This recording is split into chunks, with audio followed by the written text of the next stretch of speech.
baby. Welcome to Hobby Evolution, the return. Episode 1640. It's been a couple days. I'm still, you may hear it in my voice a little bit. I'm not as deep as I was on Wednesday morning, but here I am. I'm still a little, I still woke up, felt like shit this morning again. This is like day 7. I think it's technically day 6, really day 7, but day 1 was I was too tired and exhausted to realize it. Well, that's probably what got me sick. I don't know if I do know one of our guests at Thanksgiving came to Thanksgiving dinner either still sick or coming off a really bad cold, basically what I have. And so that's where it could have got into me. And of course, being around people all weekend and not getting any sleep all weekend probably had my immune system weakened and took full effect on my body. So I'm still recovering. My breakfast this week has been ibuprofen, because I've had like the headache from the stuffed up, but I feel a little better right now because I just took it. This is going to be TMI. I hope you're not eating breakfast right now because I took a hot shower this morning, and man, did that clear me out. I was farmer blows in the shower this morning. And colorful. So I'm feeling better. A little bit better. I'm actually drinking real coffee this morning. I was running low, and I still haven't reordered my Royals 417 driving through BK. All right, well, forget about what I just said. Erase that from your memory. So I'm drinking real coffee. My wife reminded me before she left. My wife's in Florida for like 2 weeks total. And her and her mom were down there like shopping every day. And before she left, she's like, "Oh, you need to order more mushroom coffee." And I'm like, "Oh no, I've got back." Because they keep sending you back like Columbia House CDs. If you don't turn in that postcard, they keep sending you these damn CDs, and then they charge you $30 back in 1995.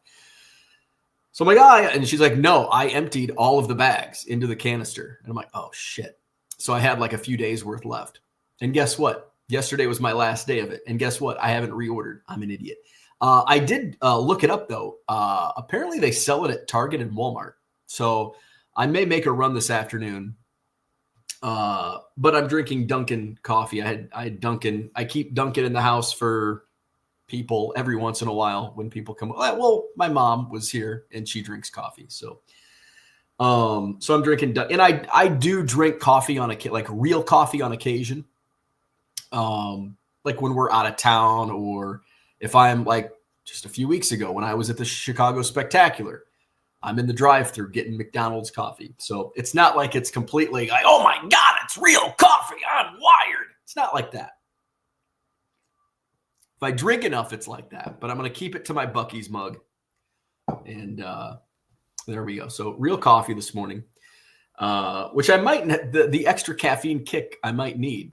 Try to get me over this bullshit that I've got going in my head. So what else has been going on? So my wife's been out of town, so I've been eating garbage, garbage in, garbage out. It's I'm living that this week. And I did something for the first time last night. Did something for the very first time. It's almost shocking that I've never done this before. What did I do last night? I ordered DoorDash. I have never ordered from DoorDash. I had a little bit of inspiration. I was watching what podcast was I watching? I was watching a podcast yesterday as I was shipping, and they were talking about how they spend money and they feel like delivery, like, I'm not going to order DoorDash. I'm like, yeah, I feel the same way. 6 hours later, here I am downloading the DoorDash app. I think it put the bug in my ear. See, that's how we can be influencers without even knowing it. So last night I wanted wings. I don't know why. I think when you have this crud, it makes you hungry. It's like it's man colds are in the similar vein as pregnancy cravings. Like we get man cold cravings. And I was having a man cold craving last night. Wings. Like, I want some fucking wings. So, but I don't want to leave the house. I didn't want to leave the house. I use Ernie as the excuse, but I leave Ernie. Like if I'm just going to pick something up, I can, like Ernie's he's trustworthy to an extent. Don't leave baseball cards on the floor. He's not trustworthy. You can leave the house. Just make sure nothing that he's gonna. But other like he won't get into other shit. Like we got the Christmas tree up. He's cool with the Christmas tree. He's not gonna fuck with it. Usually he just kind of lays down and chills while I leave the house. My wife's like, no, you've got to put him in the crate when you leave. It's his safe place. And I'm like, I don't think he thinks it's his safe place. I think he thinks it's jail and we're never coming back to get him. I think that's what he thinks. He doesn't like it when we put, if he liked it, he'd get excited. He doesn't get excited. It's taken a shorter amount of time for me to convince my wife that he's okay not being put in the crate because he's a year and a half old now. Which I was Biscuit was probably 2.5 before I finally convinced my wife. And Biscuit hated her crate. And we had friends come in and they brought their dog, which awesome dog. I can't remember. Jules was the dog's name. I think Jules might still be alive. So Jules would be probably like 13. She's probably still alive, little dog, but Biscuit passed away early, heart failure. Anyway, so my friend Kyle and his wife came and brought Jules, and they're like, yeah, Jules, like we leave her, she's okay and she's chill. And I'm like, yeah, Biscuit's chill. And it's like, it took a little convincing, but my wife's like, okay. So we left the dogs, and guess what? The house didn't burn down. Everything was okay. So from that point on, no more crates. So I've been able to convince my wife, like, remember Biscuit? Like it's okay. We can leave. She's like, I think my wife still puts him in the crate.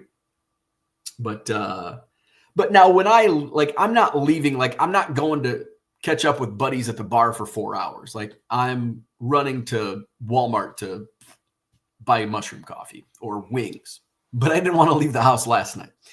So I'm like, I want some wings. So I'm looking up I'm like, what's the best wing places in Madison? And so it spits out some answers. And I'm like, okay. So the first one I'd never heard of. And then after it was delivered, I'm like, oh, I know where this is. It's called Whiskow Pizza and Wings. So I want it, and you can only order it for pickup. And I'm like, I don't want to do pickup. So then I went to Wingstop was my second choice. They don't have delivery either. I'm like, Jesus. But I want wings. And then all of a sudden, it's that little bug in my ear from that podcast earlier in the day that I was listening to talking about I'm not going to spend money on DoorDash and pay twice as much. And it actually wasn't that much. Like after tip, it was like $30, which I know sounds a lot, but I got 20 wings. Like I couldn't even eat. And they're not like little puny wings. They're like good sized wings. I only ate like 12. They came in 2-pack. And when they came in 2 like things, I'm like, oh, they think I'm eating for 2. Oh, they think 2 people ordered this. I'm like, oh shit. I can't eat all of these. 20 wings is a lot. And when they're like good size, they're not like little small wings. Like they were good sized wings. So I ate 10, and then I could use one more. I think I might have ate 2 more. So I ate like 12 wings, which is a good, like that's a one sitting. Like 12 is like a good one sitting for a medium sized wing. They weren't like big honking wings, but they weren't little puny wings either. So where was I going with this story? But I ordered DoorDash. So it was $30 for 20 like good medium sized wings. And you got like a bunch of sauce. Like you could, and sauce was on the side, which they're smoked wings with sauce on the side. And I'm like, I kind of like them already sauced. No, not the case last night. I actually liked dipping them in the sauce. I just got regular barbecue sauce and blue cheese. And that was good enough. So after like $30 after tip for 20, and they were good wings. It wasn't like, they didn't taste like sometimes Buffalo Wild Wings, like, they were good. Like, I enjoyed them. They probably come from the same place. They probably come from Cisco, just like everything else, but they were good. So I didn't feel as bad. Plus, I was going to spend the money anyway. It's like, I'm going to splurge on wings tonight. So first time. So I downloaded the DoorDash app and I'm like, oh my God, it opened my eyes. Because my wife and I, we never can decide what we're going to have for dinner. And then when it comes to takeout, we can never decide which of the 4 places that we only go to we're going to have. What are you in the mood for? Well, we had sushi 3 days ago. I don't want to do Mexican. My wife doesn't want to do Chinese. Okay, that leaves us with what's the 4th place? I don't know. So at least with DoorDash, like, we can order anything. What do you want to order? DoorDash it. So this could be dangerous. I was doing pretty well eating until Thanksgiving. And now my wife's out of town. And you know what that means? Wings and pizza. I did have rice and vegetables one day. One day I had rice and vegetables. But I did get some fruit. I've been eating blueberries and cantaloupe. I got some avocados and bananas. I'm sprinkling some good food in there. So that was my week. So yeah, just dealing with this damn crud. Hopefully it's on the way out. The good thing about the crud is it's like a double-edged sword. Like, I have zero, like, sometimes it's like after a long day of selling baseball cards, it's like, oh man, sending those eBay messages was brutal. You want a cold beer. Like, I have like a cold beer. It's also 9:30 in the morning. So a cold beer at 9:30 in the morning doesn't sound good. But if it were 9:30 at night's too late. If it were 5 o'clock, be like, man, a cold beer sounds good. Doesn't. Like, it's like, no. Ooh. But wings and pizza sound delicious. So it's like, you don't have a beer, but you eat a pizza. A little give and take. So what else has been going on? I did do a couple eBay lives this week. When was I think my last Hobby Evolution was Wednesday. I talked about the Cyber Monday. I felt like complete shit on Monday and Tuesday. I felt a little better Wednesday, but it was also Allen Ginter Day. So pulled some good hits. Pretty much everything is sold with the exception of my Steve Garvey, the gold relic. I've got it priced at like 50 or best offer. I'm just going to keep dropping the price on that till it sells. But I've doubled my money, and I'm okay doing that because I have doubled my money. The 2 big hits sold. The Jacob Wilson patch auto sold for $250. The Johnny Bench sold for $150. Those were the 2 buy it nows, and then the Garvey still on my in my store. I did really well on the eBay live. I mean, some stuff went for really high amounts. A Yankees partial team set sold for $93. $93 for night. I think there's 21 cards in the Yankees set, base and short prints. And I sold 19 of the 21. One that I was missing was the Jazz Chisholm base card. And then the short print was like Joe DiMaggio, I think. But it had the Mantle, the Ruth, the Gehrig, all the others, the Jeter, the Judge, all that. But still, $93, a little crazy. The Brewers team set, 5 cards, sold for $36. But then there were other team sets that sold for $1. I think was it the Reds team set? There was one with like a good, like a highly collected bought player that sold for the team set sold for $1. I think the Giants, the Willie Mays did it sell for $7? The Willie Mays base card. And then the team set sold for, I think, $4. So it was, and then towards the end of the night, everything was selling for $1. So I'm glad in some cases, I like to front load my auctions with the really good stuff at the beginning. When people are bidding, it's like, okay, people are bidding. Like, let's not drag this out. Like, let's feed them the good stuff. And then all of a sudden, when things start to tank, that's when we start throwing in the bargain box fodder. So all in all, it was great. Doubled my money. I, kept all the Cubs. I still have a box somewhere of the base. I've got a stack of inserts. Like, all these are inserts plus more. I've got a bunch of the rainbow foils. I've got some chromes. I've got most of the minis still.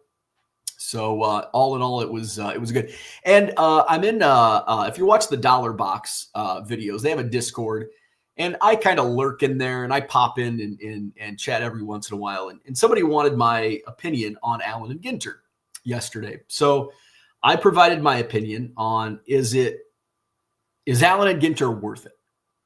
And that's a loaded question, no matter what the product is. All in all, I don't think any unopened product in today's market is worth it. But there can be exceptions. So my thoughts, this is my personal opinion on Allen Ginter. I would not buy a box or I bought 4 boxes. I would not buy 4 boxes or a single box simply to resell with the purpose of making money. Fool's errand. If you like the product and enjoy opening it and don't care if you lose money, like taking that little risk, that little gamble, then yes, it's worth it. And that's where it falls for me. I love Allen Ginter. I will buy boxes, a case. The last 2 years, the reason I didn't buy a case this year is because I don't do buy it nows for the most part. I'm not listing $1.99 cards in my eBay store. So I would have, I bought 4 boxes and I have a 800 count box filled with Allen Ginter. And it's like, how in the hell am I going to get rid of this? Well, I'll lot it up and, I'll move it. But if I had a case, I'd have a 4-row box filled with Allen Ginter leftovers. And so it, crushes the margins. So there's a lot of nostalgia with Allen Ginter, and I'm not selling as a buy it now. So I'm limiting what I buy. The last 2 years, I bought a case of Allen Ginter, 2023 and 2024, and I got crushed. I didn't get any case hits. I bought 4 boxes this year and got basically 2 case hits. Like the Johnny Bench auto number to 25 would be a highlight in, most cases. And then the Jacob Wilson are basically an RPA. Same. Last year, I did not pull a single card that sold for over $100 in an entire case. And I pulled 2 this year in 4 boxes, in a third of the amount I opened. So it's a gamble with anything. Any product is a gamble, especially today with the way prices are. So if you like taking the risk and you're okay losing money and you like the product, yeah, buy it. If you simply just want to make money, no. And you shouldn't buy any. If you're simply looking to make money, don't buy any. And I shouldn't be preaching like that, but that's my opinion. My opinion, I wouldn't do it. I should rephrase it because I hate it when people say, don't do this, you'll lose money. You can, but I would not. So that's my thoughts on Ginter. Thursday night, I did vintage night. Holy shit, was that crazy. I was concerned because I didn't really promote it that well. I didn't promote it that well. In fact, I don't think I created it until the day before, maybe even the day of. I didn't put any preloaded listings in. I'm like, I'm kind of taking a risk here. And whew, boy, did it pay off. Some stuff went for crazy. The higher end stuff went for, some I made a little bit of money on. I took some small losses. And this was from another podcast I listened to, the No Bangers podcast. I really enjoy it. Tim from Over the Years, Rod, Picking and Punching, and American Arbitrage Carry. And the funny thing is, we listen to, and if you're listening to me, you probably, unless you're hate watching and you disagree with everything I say, you probably agree with some things I say. I highly doubt you agree with everything I say. But there are some people like we agree for the most part, and we can, oh, he's going to talk about blowing snot in the shower. I don't want to hear that, but you put up with it. So the No Bangers podcast, and they're resellers. So from the root, we all probably have similar opinions because of we're resellers. And then you can break it down like, I really agree with this person's take. I don't really agree with this person's take. So the funny thing is the Carrie's just kind of chill. Carrie's Switzerland. And I know Carrie, we hung out quite a bit at Collecticon down in Dallas a couple years ago. We were I feel like we were the only sports card guys at the entire Collecticon. And so we hung out a lot there was one bargain box, autograph box at the Collecticon. And like we spent all day there. We were hanging out in the hotel, the hotel restaurant. And so we were able to hang out quite a bit. Awesome dude. Love Carrie. And but Rod and Tim are definitely the most opinionated on this podcast. And I tend to lean, in most of the opinions, I tend to lean toward Rod with his takes. Because some of Tim's takes are a little out there. So there was one this week about cost average. And so Tim's all about the cost averaging. Like I paid $1.42 a card. And like I do in certain instances, I do agree with that methodology, but not for the most part. So like I bought this box of slabs. You can't see, it's behind me. Pretty much like just not junk slabs, but just kind of a mishmash, a lot of vintage, sevens from 76 tops. And then some of the stars are a little lower grade. And then there's some off, like Gem Mint 10, but it's an off grade slab. And it's kind of an off, 78 TCMA card. Now that I dollar cost average because I got it in a bulk deal. I paid $1,000 for this whole box. There's about 100 slabs. I paid about $10 a slab on this. And that's kind of what when I was going through, flipping through, it's like, okay, I'm probably not going to get $10 or, a lot of this I'm probably going to get right around $10 a slab, but there's some stuff in here that I'm probably going to get 50 for. So I feel plus that dollar cost average of $10 per set, it's easy to remember. I know exactly where I got this and I know what I paid for it. But then there's other circumstances, like if I go to the Chicago Sports Spectacular and I'm buying, a stack of dollar cards or quarter cards, and then I buy a 55 Bowman Mantle and Johnny Bench, I'm not going to dollar cost average that. So I just like, it's like, no, I didn't pay like at the Spectacular. Like I probably paid $10 a card, but I spent $300 on this mantle and $250 on this Hulk Hogan autograph. It's like, is it fair to assign a $10 value? Plus, if you're doing your taxes like that, don't do that. Like I'm going to preach that. Don't do that. You're going to spend all day doing paperwork and spreadsheets, trying to figure out your average cost and assigning values. Go buy a 4-row box or fill your car up. How are you assigning a value to that? Goodwill pallet. One number. I paid $800 for this Goodwill pallet. I paid whatever $1,000 I spent in the Spectacular. Boom. And then I kind of have an idea. And a lot of times the stickers on it's like, oh, I paid $300 for this. I paid $20 for this. $5, whatever the case may be. So those were some of the podcasts. Some of the things that it's like, yeah, I really agree with that point. I don't agree with that point. So those were a couple of the things. So eBay Live. So I was thinking about that. It's like, what did I spend? What did I make on that live stream? And I did really well. I tried a live stream last night. eBay Live was having a bunch of glitches. Here's the irony in all this with eBay Live. Just yesterday afternoon, eBay Live sellers received a survey. Basically like, what's the best thing you like? They probably wanted to, they hear so many like complaints, glitches, this, that, the other, that what's your favorite thing? Like, let's spread some positivity. What's your favorite thing about eBay Live? So they just sent a survey, and I'm like, I left some glowing reviews, but I also had some like, okay, like in some of it's like, seems to be common sense. Like one of my biggest takes on eBay Live is there's got to be like a standalone app. It's got to be more like the other live selling platforms. And I'm sure that's in the long-term plans. It's going to take a long time to build up the infrastructure.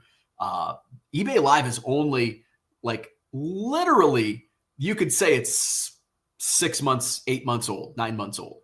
Yes, it's been around for 2.5 years, but those first 2 years, nothing. Like there was nobody assigned to it. Now they have an entire infrastructure of employees that are only focused on eBay Live. That didn't happen until several months ago. So it's going to take a while to build this thing out. But I still want that feedback to be heard. Like, hey, like let's make this happen. Because I think that's part of the user experience is poor, because it's not easy to find eBay live streams. It's kind of clunky. So I left that feedback, and then there was I can't remember what the question was, but it was basically what are the 3 things that need to be improved on, and one of the things was glitches and poor service or something. And I'm like, we haven't had glitches in like over a month, so I left that not checked. I checked a couple other boxes, and lo and behold, we get a night full of glitches last night. So I went live. I was watching Geo, Sports Card Nonsense. He's with DC Sports. DC Sports is now on eBay Live.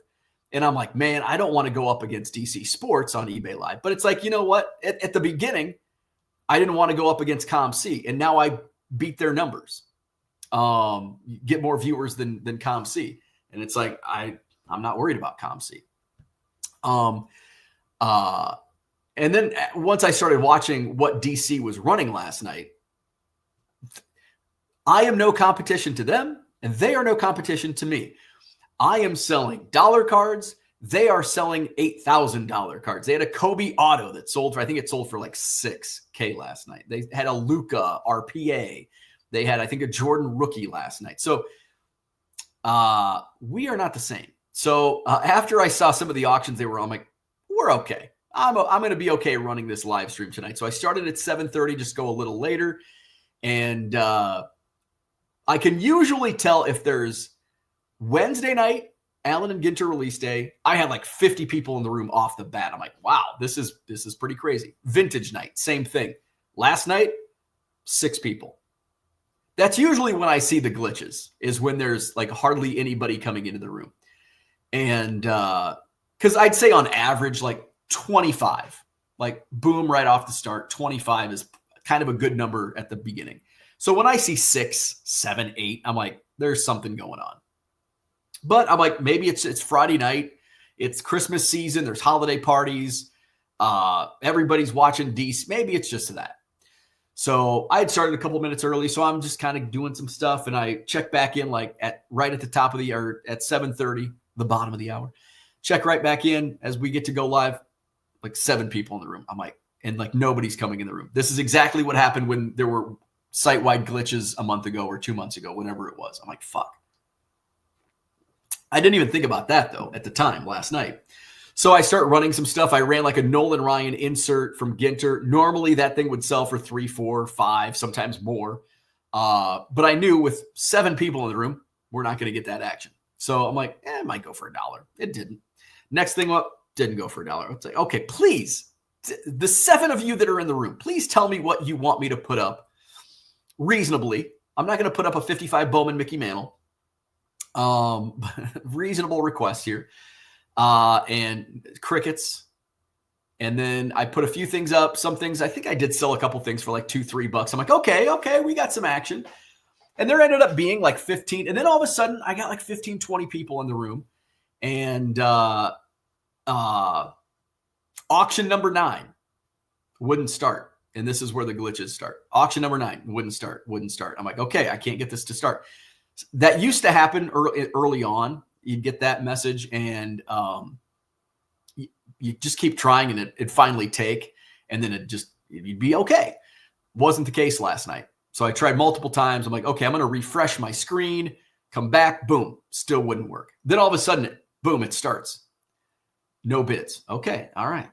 And it was something that somebody requested. And I'm like, okay, that's weird. And then all of a sudden, nobody's bidding. And I see the chat. I can't bid. It's not letting me bid. I'm like, then all of a sudden, doesn't start. I'm like, what the hell? And then people were coming in. It's other streams are having the same issues. I'm like, oh my God. So I don't have the patience. Credit to those people that work through those, because I don't have the patience for that. I am one of the most impatient people there is. I have no patience. And so I'm like, I don't even know. Like, all right, we're going to try this again tomorrow. I've got a few orders left to ship, like that 70s card shows order. And I'll probably try like a 5-second fire sale this afternoon. I'll go live tonight. Got to get them scheduled. We'll do a sale tomorrow night. So yeah. So it's like, so I emailed my eBay rep, and I'm like, hey, just because sometimes when there were site-wide glitches, like when it was like 2 months ago, whenever it was, a couple months ago, I emailed my rep and he's like, oh, I haven't heard anything. There's no reports. And it's like every stream I've walked into has had these. So not everybody is reaching out to eBay that's having these glitches. And it's like, oh, eBay probably knows. eBay doesn't always know. So I made sure, and he did respond last night. He's like, yeah, it looks like there were some glitches throughout the night. So thank you, John. I appreciate that. Let's go to the chat. I haven't gone to the chat yet. I'm a lot to catch up on, not going for a couple days. Where are we at? JK Cards, what's going on? Good morning. Royals 417, listening while driving to a wrestling tournament. Are there going to be like body slams and pile drivers? Or is it a different kind of wrestling tournament? Or is it a Jello wrestling tournament? Driving through Burger King, thanks. Todd's in the house, good morning. Evelyn is here. Job application, what's going on? I'm not hiring right now, although I should be.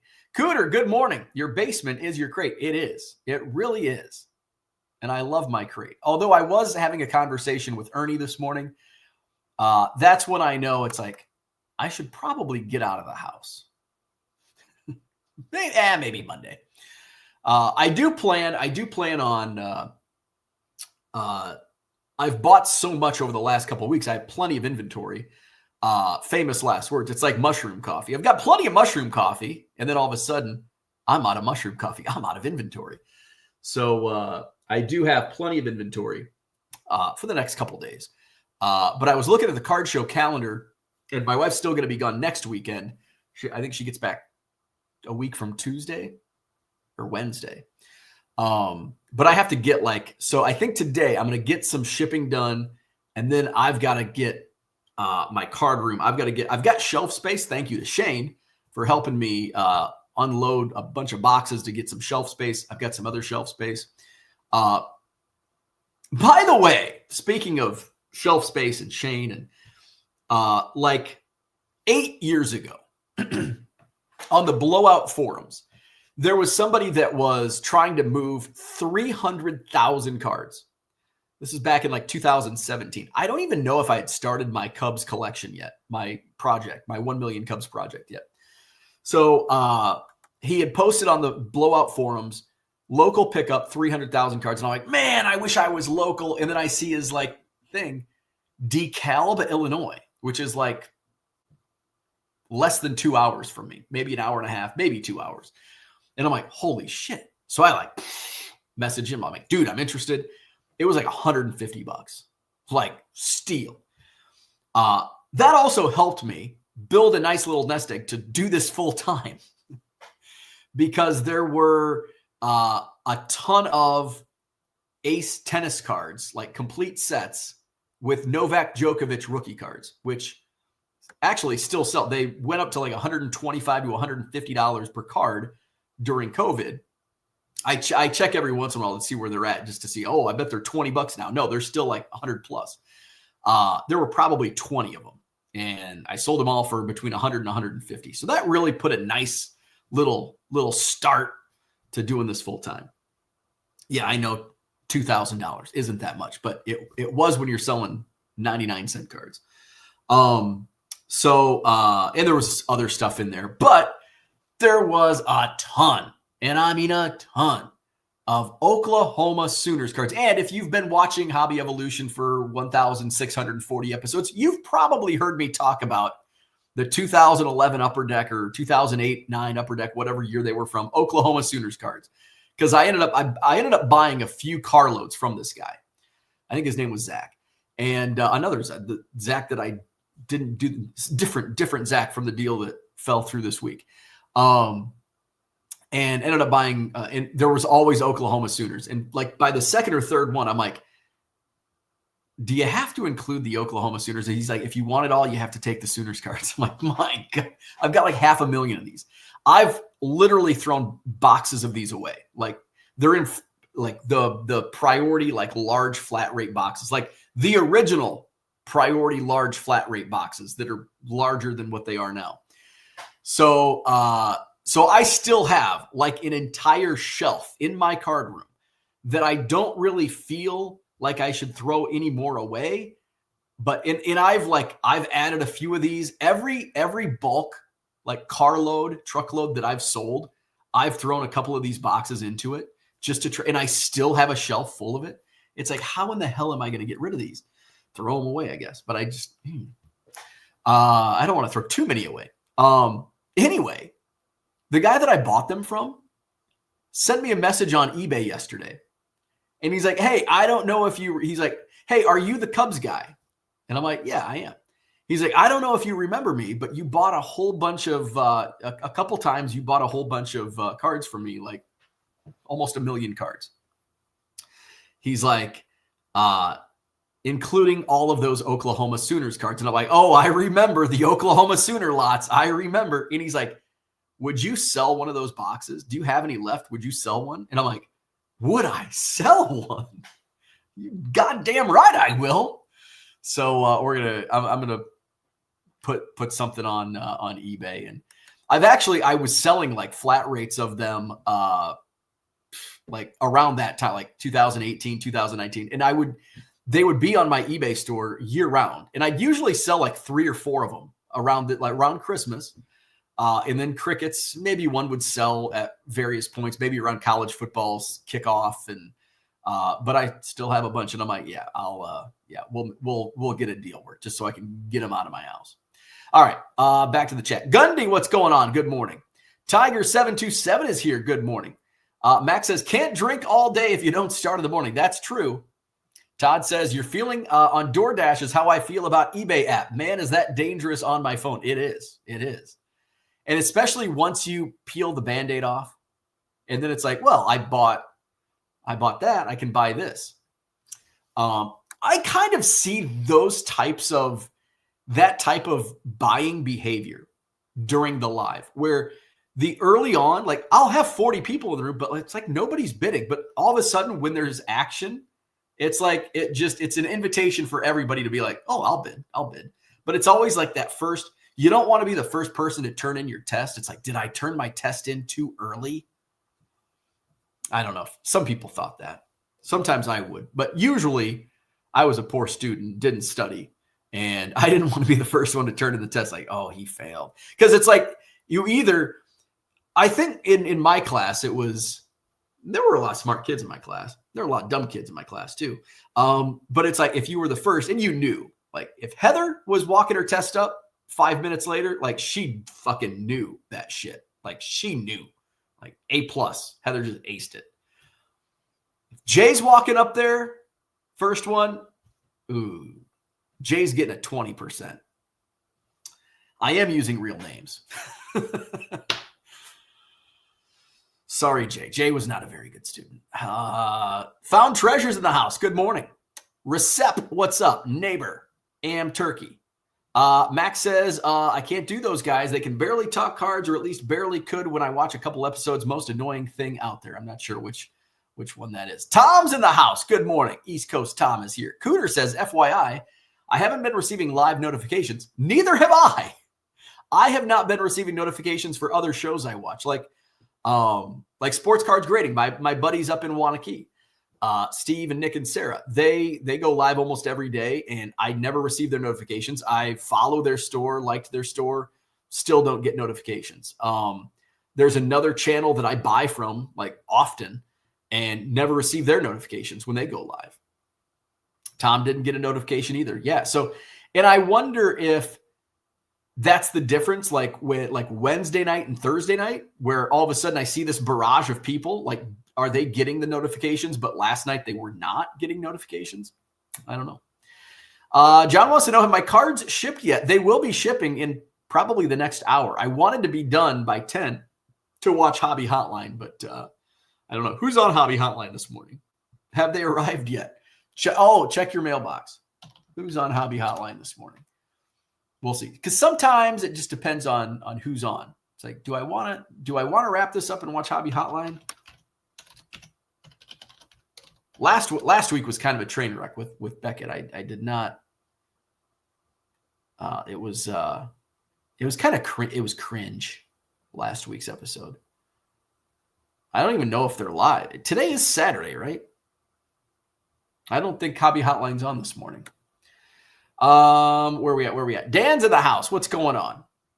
John says, you move faster than any other live sellers. The rest act like they're doing prison sentences. I have noticed that. Like, what are you waiting for? Like, just put cards out. Sometimes I'm slow because I don't know. Like, when I slow down, it's because there's not much action in the room. And so I'm trying to figure out, like, I don't want to waste time putting cards up that are not getting bid on.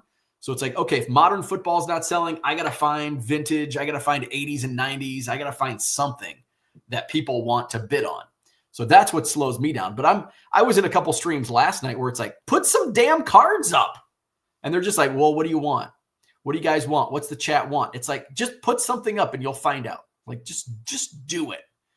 And if there's only 6 people in the room, don't do a slab for, like last night. I did a Jack Caglianone slab, sold for $10. Should have sold. Well, it was an 8. So I think in a normal night, it would have sold for about 20. I probably paid 10 for it anyway. But I'm like, I'm not putting $1 on it because it probably would have sold for 5 if I put it at $1 start. Hell, with the glitches, it might have sold for $1. So I put opening bid $10, sold for $10. But that's what you do. It's like, okay, if there's not much we're not going to do dollar starts. We're going to do, if it's a slab, we're going to do $5 or $10 starts.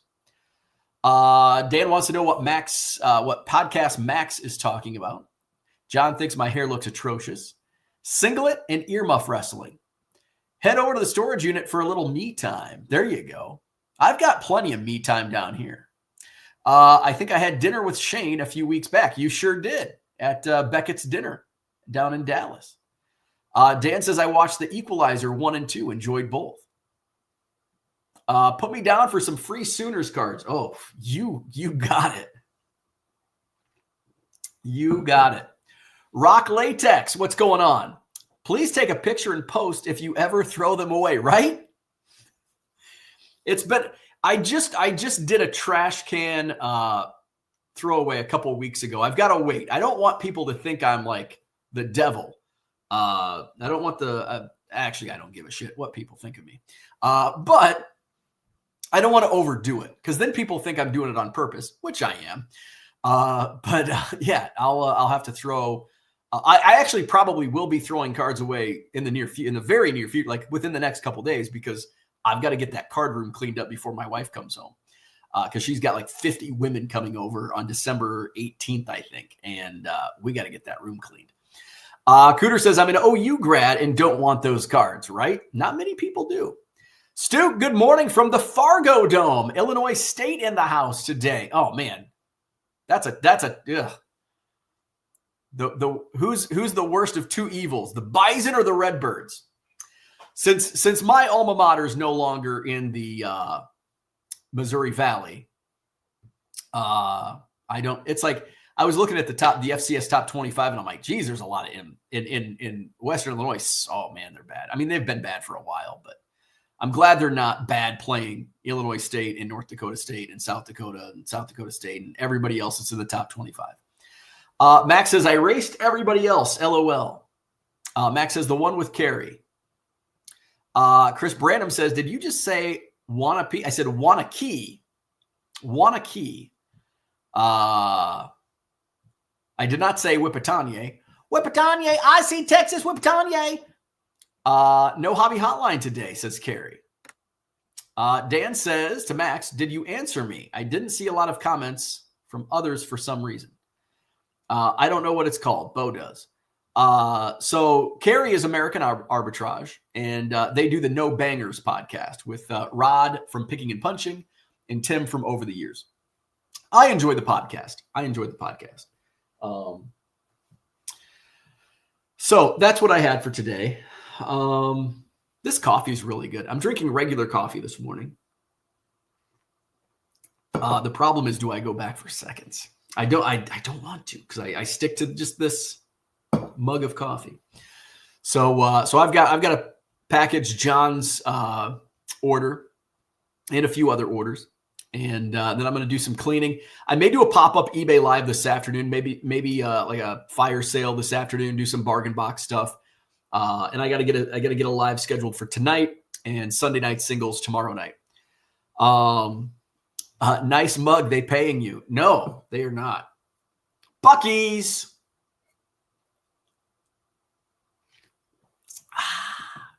Hallmark movie this weekend. So here's the thing about Hallmark movies. I love them, but when I've put the Hallmark movies on, like during the day, like if I'm down here working, that's something else I got to work on. When I'm down here working, I put like during the day, they put the stupid like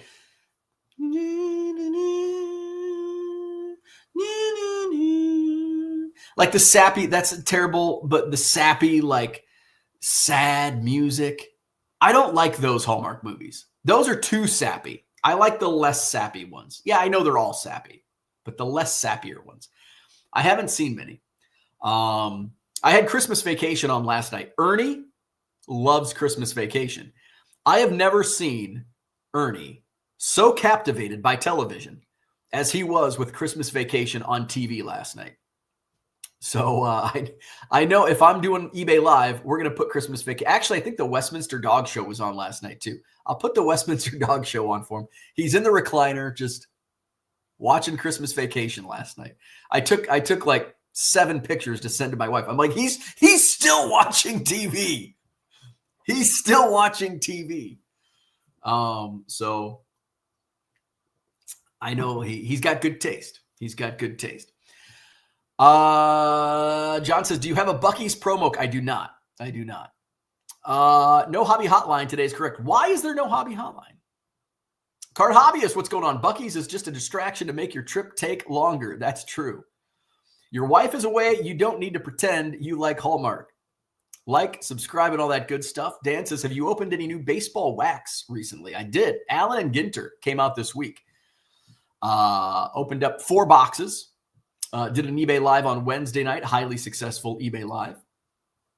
Ernie's new alpha is Cousin Eddie. No one could be the primary host to run the board. No board ops on Hobby Hotline. That's a bummer. I thought with the change to 4 collectors, I thought there would be ample amounts of board operators. There was one other comment, thought that I had that now escapes me. No, I can't remember.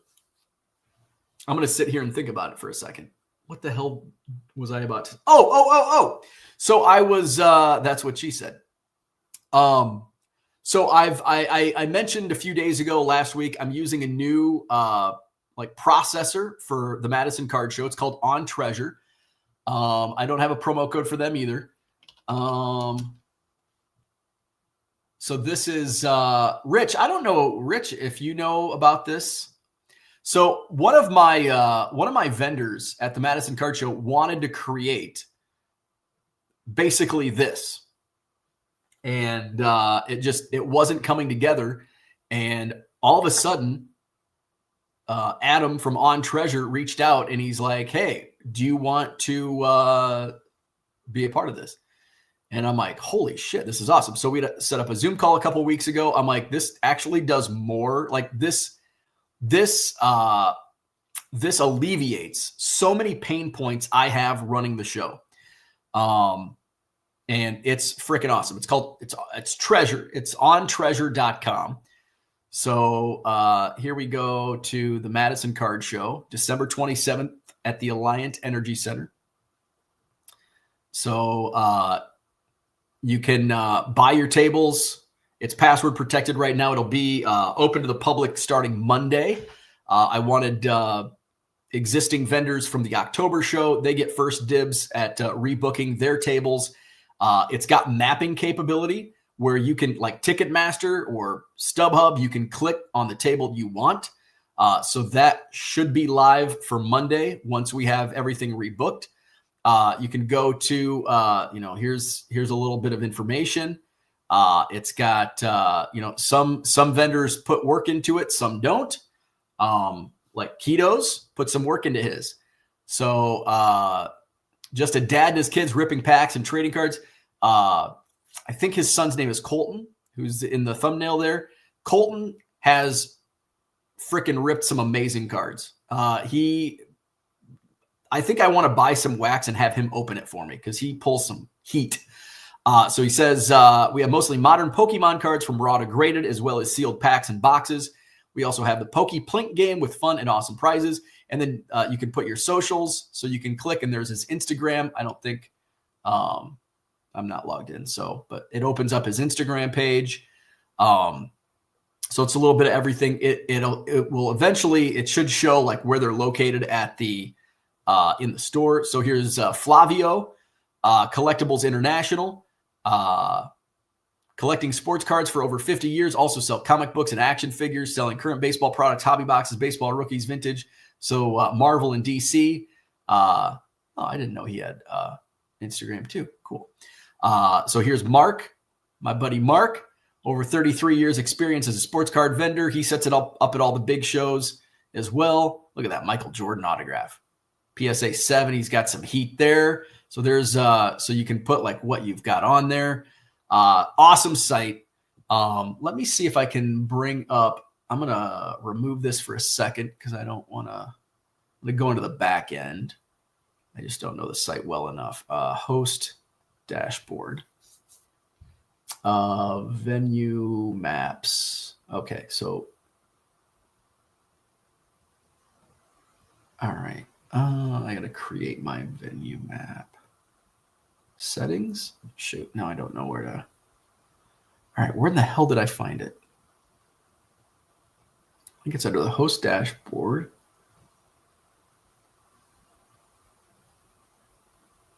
I got to figure this out because I was just in here.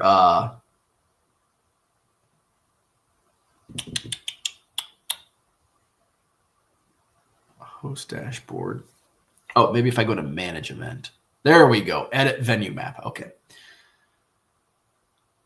So here is. So this is not live on the site yet, but let me share this. So this is the map. So this map will be on the Treasure site, and so you'll be, I want table 1's going to be open. So, I want table 1. It's right at the front entrance, and you can click. You'll be able to buy table 1. And then it should also show when you click, it'll show like which vendor is at which table. So you'll be able to cross-reference those tables. So I was doing some editing.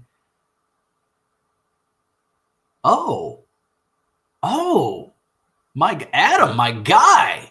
He updated the atrium for me.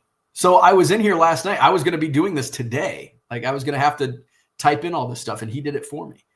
So so it's like booth 2-1, 2-3, 1-1. So I had been putting front, back, left, right into all these red squares. but he went ahead and updated that for me. Oh man, Adam's the man. Adam helps treasure. So if you're promoting a card show, running a card show, vending at a card show, look into this website. It's called ontreasure.com. I am a subscriber. There's no coupon codes. Just like Card Dealer Pro, when I used to promote them and I used to promote Fujitsu, Ricoh, I was not getting any kickback until they started to. Like with the 500 free scans, I do get a little kickback on that. Ricoh sends me free scanners when I want them. So, but on Treasure, they're taking my money. By the way, I still pay Card Dealer Pro. Still have my subscription activated. I did downgrade it though. So check it out on treasure.com, Madison Card Show. And for tables, if you did not vend at the October show and you want to vend at the December show, that's going to go live Monday, hopefully at some point Monday during the day. So, all right. Let's see where we at. John says there's no board to run. It's not that complicated. That is true. It's just StreamYard, I think. Easier than reheating pizza. Legacy Cards is now on eBay Live. Yeah, there's been a few. DC is now on eBay Live. And they kicked it off with some bangers last night. They're adding some big sellers. And that's going to be the case for the foreseeable future, I believe. I find that interesting. Saber says, Rich says, that appears to be a great site for what I now do. I'm not needing to use that, but if I still run my old show, I would certainly want to utilize that site. I would say for a smaller show, it's from the standpoint of booking to having your dealers book tables, it's a giant pain in the ass. Hopefully that's going to be a little better. This is the first time they've used it, just like my website. When I first kicked off payment through my website, it was a pain in the ass for people. It's a pain in the ass for me. But I think as we get used to it, everybody gets used to it. It's going to be better. That's what I keep telling myself. For a smaller show, I don't know if it's worth the hassle. You can put your show on there for free. Like you don't have to pay. And really, I think there's 2 subscription plans. I have the most expensive one. It's $35 a month, which is about what I pay for Constant Contact, which is fucking ridiculous. It's Constant Contact sucks. I can't wait. And On Treasure does all of that. Like once you have all your vendors and stuff in the Treasure site, you can send out instructions through Treasure. You don't have to go to Constant Contact and fucking make lists and all that bullshit. So I can't wait. I'm still going to have to use Constant Contact for a couple months as I build out the Treasure list. But that'll save me money. It'll save me money on the Madison Card Show Card Show website. I can downgrade because I'm paying a lot of money for having the payment processing on the back end. So it's gonna be good. John says you should add a food section to that vendor list. Dan, I did back in my college radio days. It's been well more than 45 years since I last ran a board, and I don't want to do that at this point of my life. In fact, I engineered a lot of the college basketball games, and I was so good I would do like breaks between innings to update scores and comment about other things as well. If you have less than 2,000 names on your mailing list, MailChimp is cheaper. I'm already suckered into Constant Contact. And I think I do have less than 2,000 names. I think I only have like 600 or 800. But I also didn't add like I've got like from giveaways. I did a couple shows. I didn't fuck this. Florida baseball card dude, good morning. And you should be able to transfer your list accordingly. I'd like to get, because I'm trying to figure out how to get my like website, because there's people that have opted in on the website to get those transferred over, but I don't know. That's for another day. All right. We're an hour in. How about that? So welcome back to Hobby Evolution. We're back after a couple days. My voice, I can hear my voice sounds better. Like I can still tell there's a little bit of clogginess up there, but I definitely sound a lot better than I feel like I sounded on Wednesday when I did Hobby Evolution. Just hire Rich before ComC goes under. Yeah. What fucking bullshit rumors was that? That was, I don't know. All right. So like and subscribe. Visit my eBay store. By the way, I did add some buy it now items to my eBay store with the, I felt like it was an opportune time to get my Don Mattingly minor league card, my Roger Clemens rookie. I got to get some Barry Bonds up. But the Clemens and Mattingly were two cards that I didn't want to run on live because I don't feel the live audience is going to bid those to an appropriate level. Whereas like a Barry Bonds, I think a Barry Bonds probably sells. Here's the thing. Full disclosure. I think the Barry Bonds will sell well above comps on eBay Live. And I think the Roger Clemens and Don Mattingly cards will sell well below comps on eBay Live. That's why I did what I did. So the Mattingly and the Clemens, they're on my buy it now section. I'll save Bonds. When is that announcement? I think it's Monday, right? Is the era ballot results on Monday? Because the winter meetings start tomorrow. Love winter meetings. Love the hot stove season. Rule 5 draft this coming week. I think the Cubs are going to lose a couple pitchers. It'll be one of those like, that sucks, but oh well. You don't really lose much in the Rule 5 draft. Like, take a look at the best Rule 5 picks, and you're not really losing much. Sunday night, before the winter meetings begin. I thought the winter meetings officially started Sunday, at least in previously. Well, let's look it up. Hall of Fame announcement. Hall of Fame committee announcement. I thought I read December 8th, which would be Monday. All right. Oh, it is tomorrow night. MLB Network, 6:30 Central tomorrow night. All right. There we go. Sunday night. John says, do we know who the 16 people are who are voting? No. Saber usually knows. You are correct, sir. I don't know. Do they release? This is another question for Rich. Do they release who the voters are? Oh, they did. They did announce, but I did not read the article. So this actually can give us a good idea. How many days until the baseball draft? And white hell cares. Baseball draft. They moved the baseball draft, I think. Again, I think it's now. I think next year is the first of the new date. This might be another answer that Rich can give us, but I'm pretty sure the names are out there for the voters. Okay, so who's voting? All right, I've got the MLB article up. This can kind of, here it is. So candidates need to receive 75% on the ballots, 16-member committee to become part of the 2026 Hall of Fame class. The Hall of Fame on Tuesday revealed the names of the members of the voting committee. Hall of Famers Fergie Jenkins, Jim Cott, Juan Marichal, Tony Perez, Ozzie Smith, Alan Trammell, and Robin Yount. MLB executives Mark Atanasio, Doug Melvin, Artie Moreno, Kim Ng, Tony Reagans, and Terry Ryan. And media members, historian Steve Hurt, Tyler Kepner, and Jason Stark. So I wonder, so we can probably get a good idea. Jason Stark has been a Hall of Fame voter, right? So we can probably, let's go in here.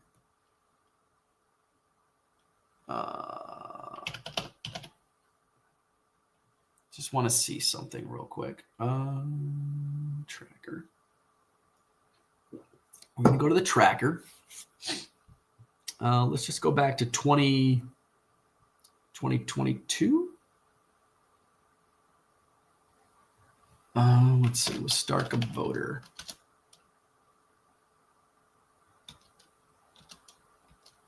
Oh, there he is. Okay.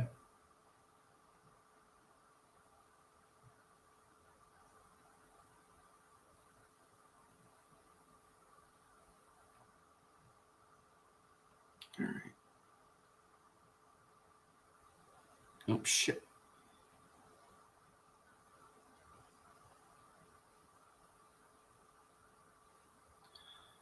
Well, come on.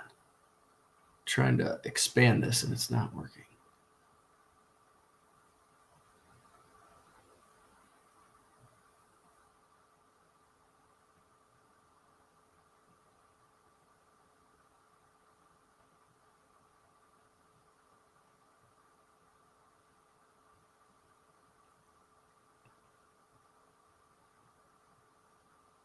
Well, this is a pain in the ass.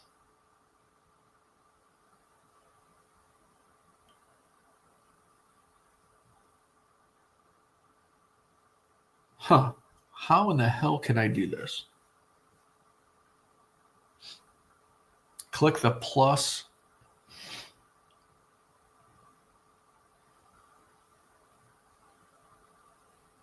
To expand, retract. Oh, this is such a bitch.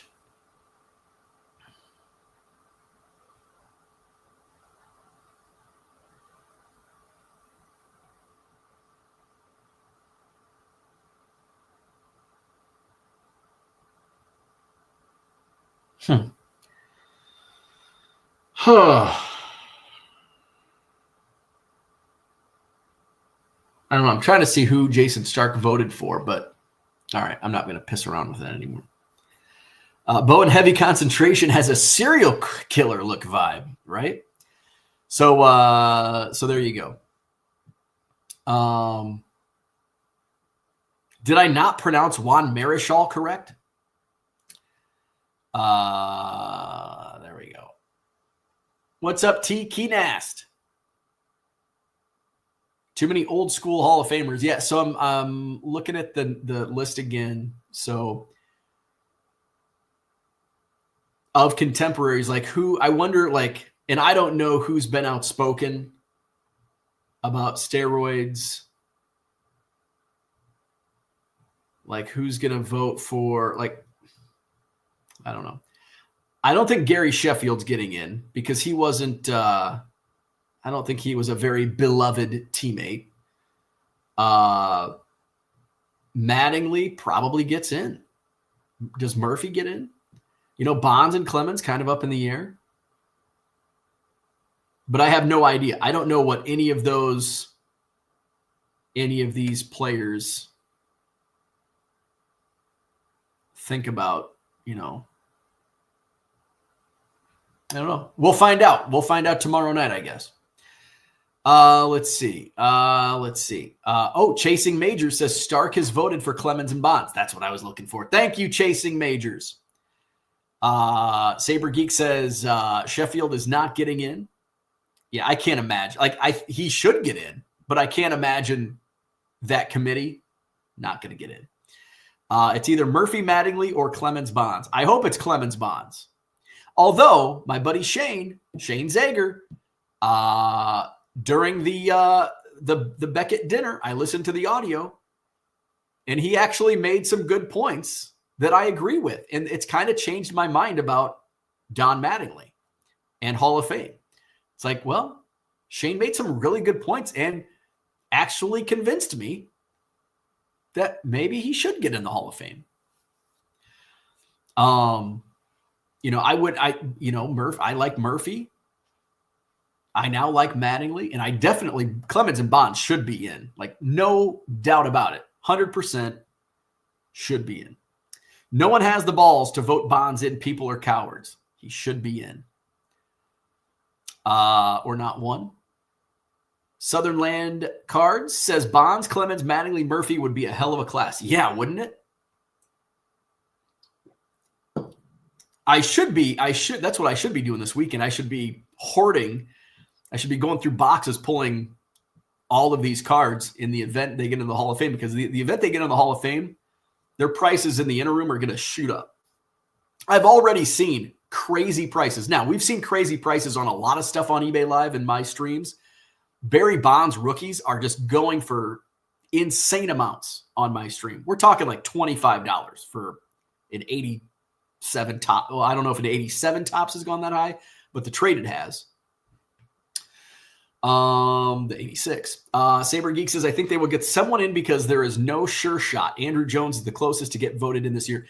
But I do think this year's ballot, I do think there's going to be at least one on the writer's ballot because was it Jones? Somebody's like very close. 2026. Or 20. Let's look at last year. Okay, so Beltran was at 73.6% last year. Jones was at 70.3%. So I think Jones may come up short this year, but I think Beltran gets in. He was at 73.6% last year. So I think Beltran gets in. So I think Beltran gets in. Let's see. John says, imagine people arguing whether you should get in for 20 years and then getting in as the lesser of two evils, right? The two groups of players will cancel each other out. Chasing Major says, I'm fine if Mattingly gets in, but I'm not a believer he should be in. What's the justification on Mattingly? So I don't want to put words in Shane's mouth, but basically he said in like a 7-year time span, Mattingly was one of the best in baseball in those 7 years, which I've often talked about. Well, he didn't have long. He was only great for, 6-7 years. And then he was just average and even below average a couple seasons. But then it's like, but I also don't believe in accumulators getting in like Harold Baines. Just because you play 22 seasons or whatever it is, and you accumulate a big WAR and all these hits that you should be in just because you played a long time. So I'm more of the Hall of Fame should be that like you were great at you were one of the best in your sport for this period of time. And it can't be 2 or 3 years. It's got to be a little longer. And I think 7 is that good, happy medium where you're not an accumulator where you played 20 seasons just to get 3,000 hits. So, and I like that. Like, and you look at some of the numbers, it's like, well, he didn't hit this many home runs, but he hit X amount of but he hit X amount of home runs, which was leading the league for this 6-7 year period. I'm not specifically talking anybody, but that's just kind of an example I'm using. So when I heard Shane discuss that on that podcast, I'm like, actually, I agree with that. And I changed my tune. Why bother with a Hall? Things have changed. Maybe stop that whole charade. I don't disagree with that. Bonds was a Hall of Famer before the steroids, which is why I'm okay with him getting in. 100% agree. 100% agree. Clemens pre-steroids is in a mix of all sports of people whom are in and some are not. Hobby Hotline is now being held on Hobby Evolution. Beltran. Saber Geek says Jones last year to be voted in. Beltran should get in. Yeah, I think Beltran gets in this year. I think Jones does get in because Jones this is his 8th or 9th year. So Jones might have, I think this is his 8th ballot. So I think Jones will get in. And maybe as soon as next year. I don't think he gets enough this year, but I think we'll see a little bit of an increase in his votes, and then he'll get in either next year or the year after. Now I'm curious, what's next year's class? Because this year's inaugural, like first year blows. Like there's not a player that should be on the ballot, but I know the whole charade that they do. Hall of Fame.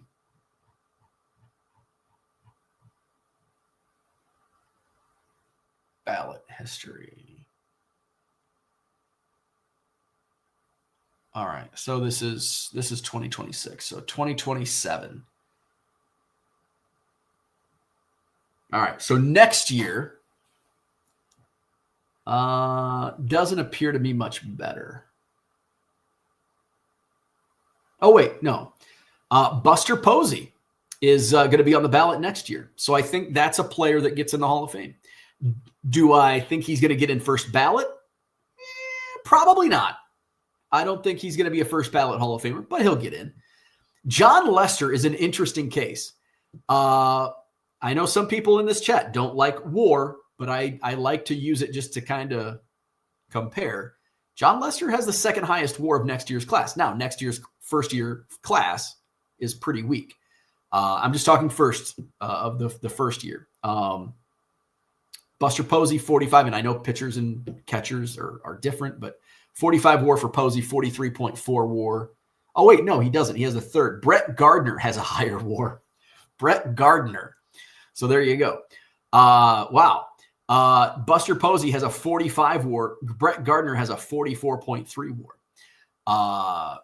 So some of the names next year: Starlin Castro, John Axford, Neftali Feliz, Andrew Miller, Starlin Castro, Joakim Soria, Dexter Fowler. Wow, you get some of those 2016 Cubs on that list. Pablo Sandoval, Trevor Bauer. He ain't getting in.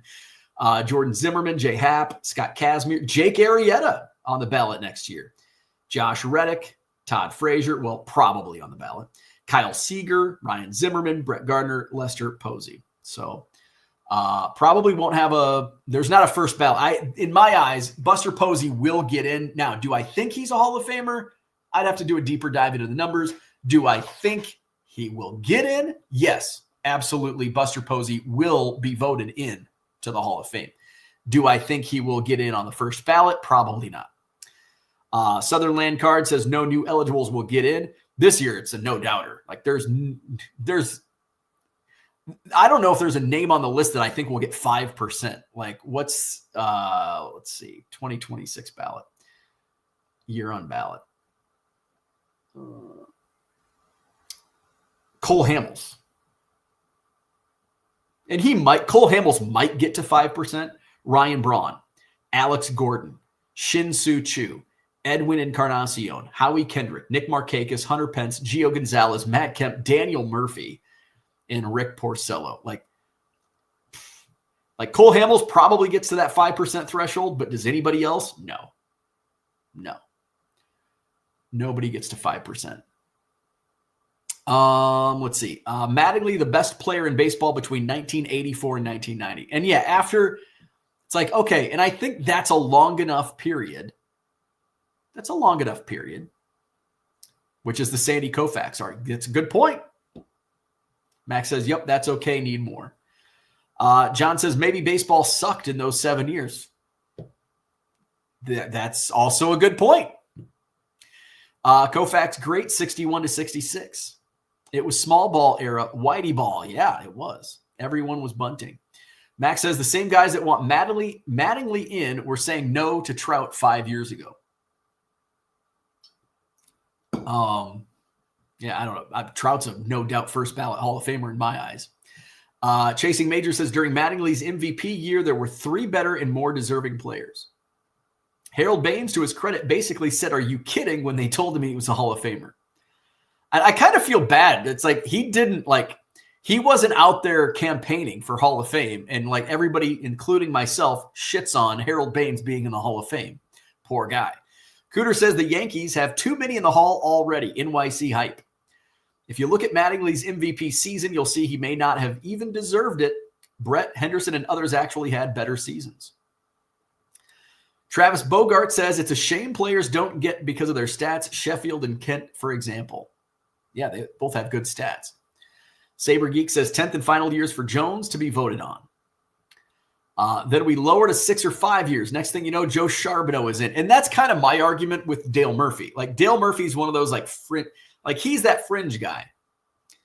And it's like, if you lower the bar, like Dale Murphy's, it's the Mendoza line. It's the Murphy line. If you get Murphy and now there's the next guy up. Who is it? Next guy up. And all of a sudden Joe Charbonneau's in. So I also agree with John on that. Or John Denny. I think maybe Buster Posey next year and that's it. Murphy 2-time MVP. I'm curious, was Murphy a no doubt MVP? We're talking about Mattingly not being the best in his year of MVP. What was the field with Dale Murphy's MVP seasons? Was he a no doubter MVP in those 2 years? Or was that another one like Don Mattingly? Or Andre Dawson was not deserving of his MVP in 1987. And I hate to say that as a diehard Cubs fan. Rich says Hall of Fame has on their website the list of leading players for each upcoming voting class. I look at Baseball Reference also. Gundy says, although I believe Mattingly deserves to get in along with Murphy, Bonds, and Clemens. Buster. John Fogerty should get in because he wrote a baseball song. Love Posey, but not first ballot. And this is a completely separate argument, but I'll just touch on it briefly. I hate not a first ballot Hall of Famer. Oh, he's a first ballot Hall of Famer. He's not. Like, you're either a Hall of Famer or you're not. And when I say Buster Posey's not a first ballot Hall of Famer, I'm saying that because that's how people vote. Larry Walker is in the Hall of Fame. Was he a first ballot Hall of Famer? No. Was he a fifth ballot Hall of Famer? No. Was he an eighth ballot Hall of Famer? No. But all of a sudden, he's a 10th ballot Hall of Famer. John Lester has two creepy names. He does. In 28, Molina and Pujols. That'll be a good class. For me to poop on. Buster may because of the paucity of good choices. Lester will get in when people realize the world of pitcher stats have changed. Yeah, Lester's one of those guys that will probably be like a 10th ballot Hall of Famer, maybe a little before that. But I think Lester does eventually get in because we always view, and I say we just generally speaking, I think myself included, 5 years have passed and we think like, oh, 5 years, like 5 years, especially the older we get, was like, I'm looking at Jake Arrieta and John Lester are already next year going to be on the Hall of Fame ballot. Like, my God, they were just winning a World Series yesterday. And then a couple more years goes by. And then all of a sudden, 15 years since they retired, we put them in a new light. We put them on a pedestal. Like, oh, John Lester, like, God, he's a Hall of Famer. But 10 years ago, he wasn't. Larry Walker. Cooter says, war, good God. What is it good for? Absolutely nothing. The song had it correct. Saber Geek says, Edwin Starr reference. I thought you were wrapping up. I was. And then we start talking Hall of Fame, and it gets me going. I've got cleaning to do. Here I am, ripping the Band-Aid off, talking about the Hall of Fame again. Posey, and we'll probably talk about it again Monday after Sunday night's results. Posey may get in if the vet committee does not put in anyone next year. Ryan Braun is your best player this year. Rollins deserves it before most of them. So does Kenny Lofton, and he was one and done. Posey getting in helps the Munson crowd. Oh, there you go. That's a good point. Max says, why the fuck are some of those names even on the eligible list? Because, and I agree, but they have to have a full ballot. I don't know why. Just to, I don't know, participation trophy. But if you played like a certain amount, like Rich probably can tell us, it's like certain amount of seasons, X amount of stats. I don't know. There's some MLB site has it. I've read it before and I forgot. Kind of like most of my schoolwork. John says Koufax won chips, carried teams on his back. He'll be a first ballot Hall of Famer. Hunter Pence is my vote for the freak wing of the Hall. Go Giants. The Yankees have had a great privilege of winners, LOL. Hall of Fame isn't a team award. There is always someone on the fence, and it's Murphy now, Joe Carter, next guy up. Hall should be revisited like the S&P 500. Hey, I agree with that. Yes, Murphy was a no-doubt MVP in those years. Okay, it was before my time. Actually, was it 82, 83? Was those his MVP years? I was still in the diapers in both of those seasons. Saber Geek says he was by far the best player in the National League. He was a no-doubter MVP in one of those years. Al Oliver was robbed one year by Murphy. Schmidt would have won in 82, Dale first. Rich is wrong, says John. Rich says, yep, we have Hobby Hotline here at Hobby Evolution. Rich is not wrong, says Rich. Dale should have and did win in 83. Murph was America's golden boy for several years thanks to TBS cable. Oh, there you go. And Andre Dawson was also a golden boy in 1987 because he was coming off the blank check and WGN nationwide access. Gundy says if Lester gets in, Kevin Brown should get in. And Kevin Brown, when I looked, this was brought up a couple years ago when we were talking Hall of Fame here on Hobby Evolution. Actually, I remember this. It was at the old house. in the dungeon. And I remember looking up Kevin Brown's and like holy shit, Kevin Brown has Hall of Fame numbers. Al Oliver was better than Murphy in 1982. Max, he played there 10 years and passed the basic lowest level tests, 82, 83. There's an argument to be made in 82, but not 83. Al Oliver won the batting and RBI title in 82, but Murphy was also playing center field. Oliver was first. All right. Now I'm going to go. We got that out of our system. Did we get that out of our system? We got that out of our system for now. Uh-oh. Kevin Brown was so hated by media and his teammates, so it's good luck to him. Yeah, yeah. The Jeff Kent of pitchers in Hall of Fame. I'm sure we'll revisit more Hall of Fame discussion on Monday morning after we find the results tomorrow night. Travis says, Al Oliver should be considered 100%. We'll pick this up Monday morning. We will. All right, so I'm going to go clean. Mattingly played first, disqualified according to Rich. All right, let's go. Like and subscribe. I'll probably do a live at some point today, definitely tonight, and tomorrow night as well. So we'll see you then. Bye-bye.